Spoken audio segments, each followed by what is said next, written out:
one major aspect of farm planning and development is the management of labor. Could you please describe your labor situation? For instance, how many and what type of employees do you have? This year we have 5 H-2A migrant visa workers. So they come over from Mexico on an H-2A visa for seasonal temporary labor. In the past we've had 4. This is the first year we've gone to 5. We also employ local labor. Typically, we're fortunate enough that every year college students usually seek us out to work.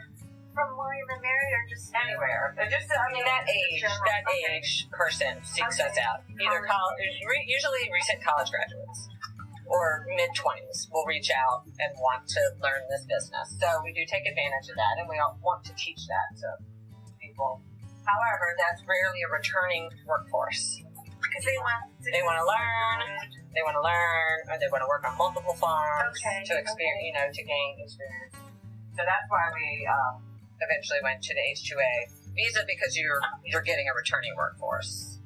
How do you decide what type of worker? How did you decide what was right for your farm? And because you're a special farm, organic. And we are, and it's very labor intensive, and the hours are very long. It's hard to find people to do this work, basically. But the visa program is great. There's a lot of drawbacks to it, but what kind of drawbacks? Like the paperwork, or? Yeah, we do have to hire an agency to do the paperwork. It can be done on your own. I know people that do it, but we do hire an agency to do that. You're not guaranteed the worker. You have to prove that an American will not fill that job. Oh. You have to advertise in multiple states and in multiple newspapers, and only if you cannot hire an American or local worker will they grant the visa to a migrant worker to come over.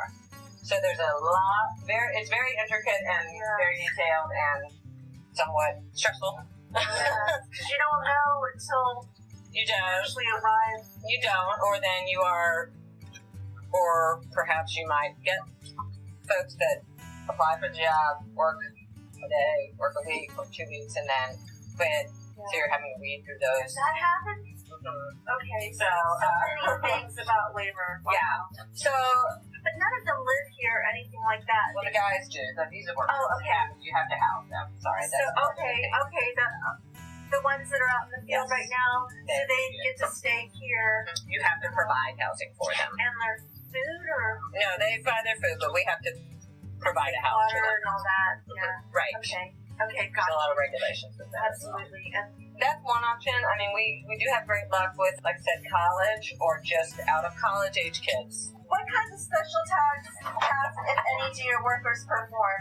For example, do they sell at farmers markets? Do they do deliveries? Or are they out in the field mostly? Do they repair? Oh, our workers do everything. Whether it's the visa, our H-2A workers, or just regular employees. They deliver, they sell at market. Our guys come to market with me and help me set up. They do help with irrigation, making bouquets. I mean, these guys make bouquets. They have to do everything. To harvesting, to weeding, to driving to the market. So, yeah. But then you have to train them all, though, to do the bouquets and do That's right. So that's a lot of work. It is. It's interesting.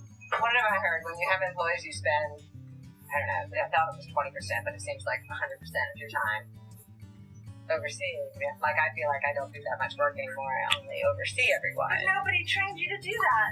You just basically had to grow to learn that. That's a good point. I do like to, on any of those trade publications we get, I'm always interested in any employee management. Okay. Like articles or op-eds. You know what I mean? Like, yes, I'd like to read about that, because you're right, I was not so much trained in managing people. What struggles have you faced and how have you dealt with them? For example, has finding labor limited your farm? What are some creative ways you found to obtain labor? Okay, that's great. I get a lot by word of mouth as well. Word of mouth. Like they just are when I was at the farmer's market? Right, at the farmer's market, I would ask maybe older customers if they had kids that would be interested in helping, or good customers that I knew, I would ask them if they knew anybody, or just people that I thought would be appropriate or would be interested in either working the market, because we always need people to work the market. So that's totally different than working at the farm. So Very, very much so. So just networking among customers, people at Elwood Thompson. There was a time that I had lots of people from Elwood Thompson working a day or two because they would be interested, right? So, or asking a Form 1 employee leaves, asking them who they would recommend. Okay. I get a lot of people that way, mainly for markets. How about your on social media? Do you get any people there or no? I will say we get a lot of inquiries. Okay, through that. Yes, okay, we do get, and I get many emails, like I said, of people looking to do this type of thing. Okay. So I think once you're out there, and if you kind of put yourself out there, then maybe that they come. Sometimes they come to you. That's excellent. Yeah. How do you organize work tasks to keep your employees working efficiently?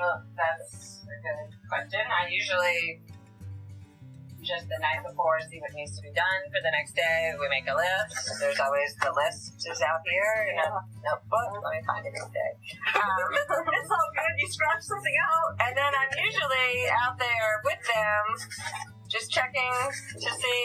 Hold on, let me find a good one.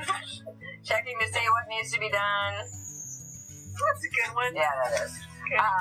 Actually, that's how you just check them like that. I check it if it got done. I exit if it didn't. This is very amazing that you can run such a farm with a notebook. No, but this is how they do it. You have organized through a notebook system.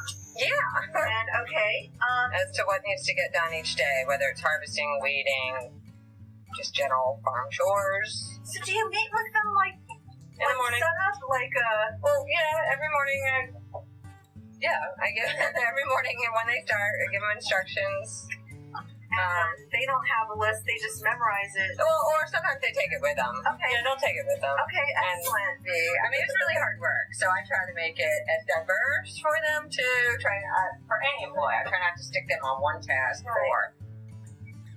all day. Okay. That's just going to make everybody unhappy. So try to keep them busy at different tasks all day long, so you're not the same thing. About it. You kind of put yourself in their shoes. I mean, there's days we have to do something all day long, but when we don't, we try to mix it up.